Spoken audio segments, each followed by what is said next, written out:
ઉપલેટા તાલુકા પત્રકાર સંઘ દ્વારા મામલતદારને આવેદનપત્ર। રાજકોટ હેડલાઇન્સ ન્યૂઝ ગ્રુપના એડિટર જગદીશ મહેતા પર વ્યારા પોલીસ સ્ટેશનમાં ખોટી ફરિયાદ સંદર્ભે આવેદનપત્ર અપાયું।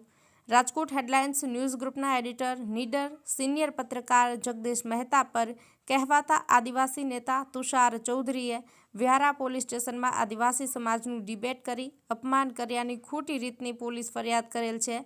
આવી ખોટી ફરિયાદથી સમગ્ર દેશ અને રાજ્યના પત્રકારોનો અવાજ દબાવવાનો જે પ્રયાસ કરેલો છે તેને ઉપલેટા શહેર અને તાલુકા પત્રકાર સંઘ ફક્ત શબ્દોમાં વખોડી કાઢે છે। પત્રકાર સંઘના પ્રિન્ટ અને ઇલેક્ટ્રોનિક મીડિયાના તમામ પત્રકારો, પ્રેસ, ફોટોગ્રાફર, કેમેરામેન વગેરે મોટી સંખ્યામાં એકત્રિત થઈ ઉપલેટા મામલતદારને આવેદનપત્ર આપ્યું છે। આગામી દિવસોમાં જો આ ફરિયાદ રદ કરવામાં નહીં આવે તો કાયદામાં રહીને પત્રકારોએ ગાંધી ચિંધ્યા માર્ગે આંદોલન કરવાની ચીમકી ઉચ્ચારી હતી।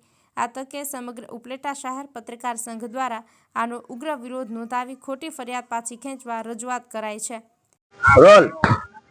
કૃષ્ણકાંત ચોટાઈ, ઉપલેટા તાલુકા પત્રકાર સંઘ પ્રમુખ।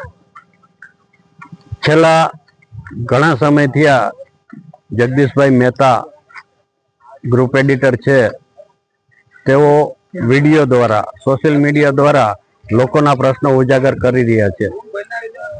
આ પ્રશ્નો લોકોના હિત માટે અને સરકારનું ધ્યાન દોરવા માટે જગદીશભાઈ પ્રયત્નો કરતા હોય ત્યારે આવા પ્રશ્નોનો અર્થનો અનર્થ કરી અને તુષાર અમરસિંહભાઈ ચૌધરીએ ખોટી રીતે એનું અર્થઘટન કરી અને સમાજમાં રોષ ફેલાય એવા પ્રયત્નો કર્યા અને એના ભાગરૂપે જગદીશભાઈ મહેતા સામે વ્યારામાં ફરિયાદ થઈ।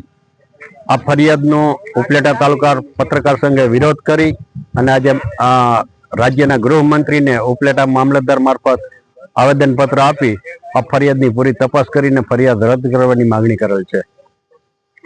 અહેવાલ વિપુલ ધામેચા, લોકાર્પણ।